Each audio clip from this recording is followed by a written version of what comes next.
بسم الله الرحمن الرحيم. السيد رئيس الحكومة، السيدة وزيرة إعداد التراب الوطني والتعمير والإسكان وسياسة المدينة، السيدة وزيرة السياحة، السيد الوالي، السيد العامل، السادة البرلمانيون، السادة رؤساء مجالس الجماعات الترابية بالجهة، السيد رئيس المجلس الوطني لهيئة المهندسين المعماريين، السيدات والسادة المهندسون المعماريون، أيها الحضور الكريم، يشرفني أن أتناول الكلمة أمامكم اليوم، ويسعدني في بداية هذه المداخلة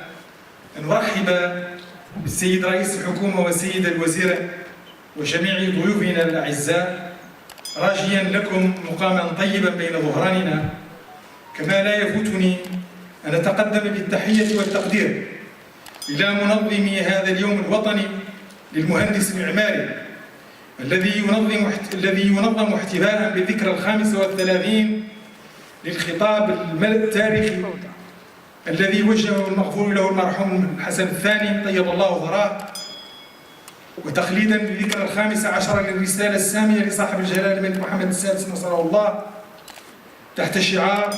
التهيئة المجالية ما بعد جائحة كوفيد-19 مدينة الداخلة تحديات وآفاق، مثمنا اختياركم لمدينة الداخلة حاضرة جهة الداخلة وادي الذهب لاحتضان فعاليات هذا اليوم الوطني، ومنوها بموضوع هذا اللقاء، والذي إن دل على شيء فإنما يدل على المكانة المرموقة التي تحظى بها هذه الجهة وحاضرتها لدى عموم الشعب المغربي قاطبة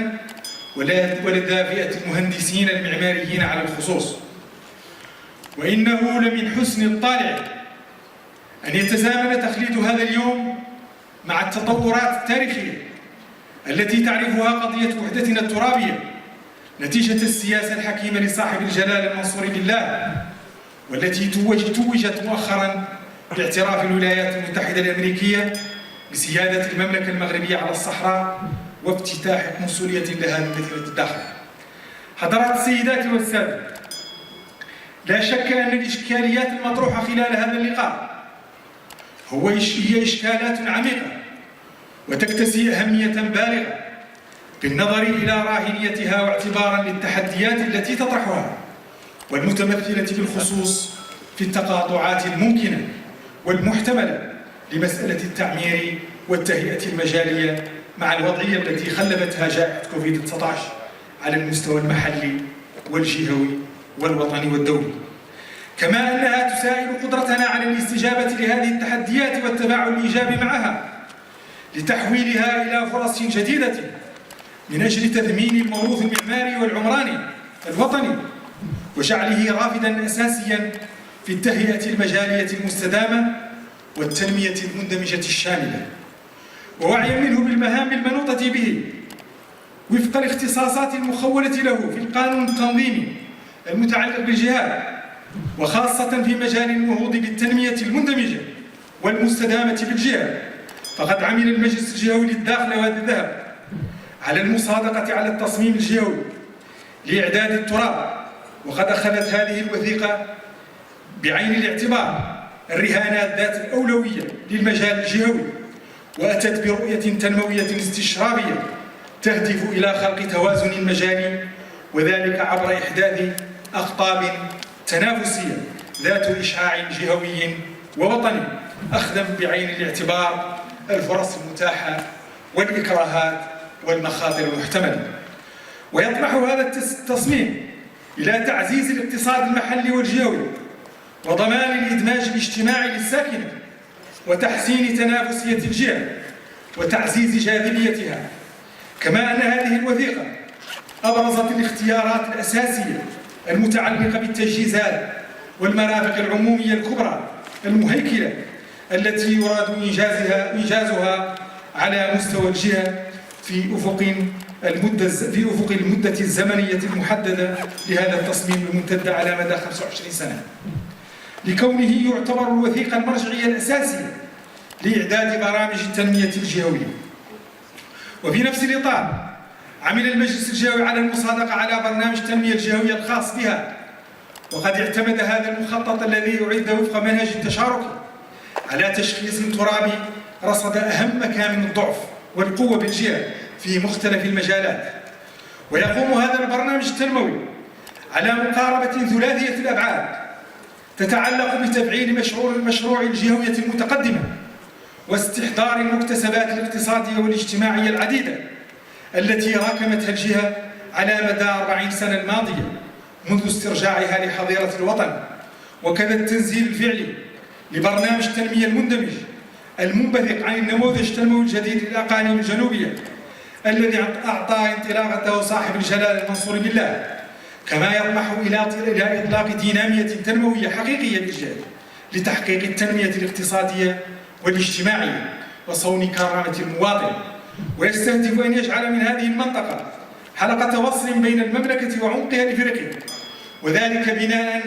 على برامج مهيكلة كبرى وأخرى جهوية القرى. وهنا يجب التنويه بأن تفعيل برنامج التنمية المندمج على مستوى جهة الداخل وادي الذهب الذي تقدر كلفته الإجمالية ب 22 مليار درهم،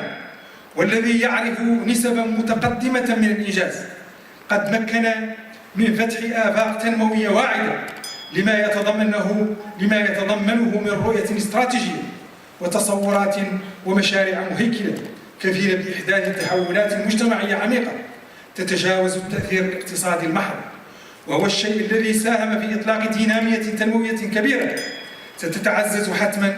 بالتطورات الإيجابية الأخيرة التي تعرفها قضيتنا الوطنية. حضرات السيدات والسادة، اعتبارا للدور الريادي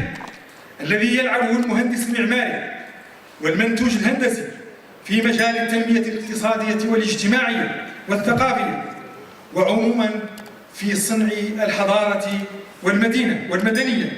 فإني أستغل هذه السانحة من أجل توجيه نداء حار إلى كل المهندسين المعماريين الحاضرين معنا اليوم، ومن خلالكم إلى كل زملائكم على الصعيد الوطني، من أجل اغتنام الفرص العديدة والمتنوعة التي تتيحها هذه الجهة، وأطلب منكم المبادرة إلى مصاحبة المجهودات الحثيثة المبذولة من أجل تحقيق تنمية مستدامة بالجهة والتفاعل الإيجابي مع الآفاق الواعدة التي ستعرفها في المستقبل القريب بحول الله. وختاما، يسعدني أن أجدد الترحاب بالسيد رئيس الحكومة والسادة الوزراء وجميع المشاركين في هذا اللقاء المبارك، راجيا أن تكلل أعمال هذا اليوم الوطني بالنجاح، وأن تكون أشغاله قيمة مضافة تنعكس بشكل إيجابي على الجهة عموما ومدينة الداخل خصوصا، مما سيمكن من مواجهة التحديات المطروحة والاستجابة للمتطلبات التي يفرضها تموقعها كخطو تنموي جهوي ووجهة تنافسية قادرة على استقطاب الاستثمارات والمشاريع انسجاما مع الرؤية المولوية السامية لصاحب الجلالة المنصور بالله. والسلام عليكم ورحمة الله تعالى وبركاته. شكرا جزيلا سيد رئيس الجهات.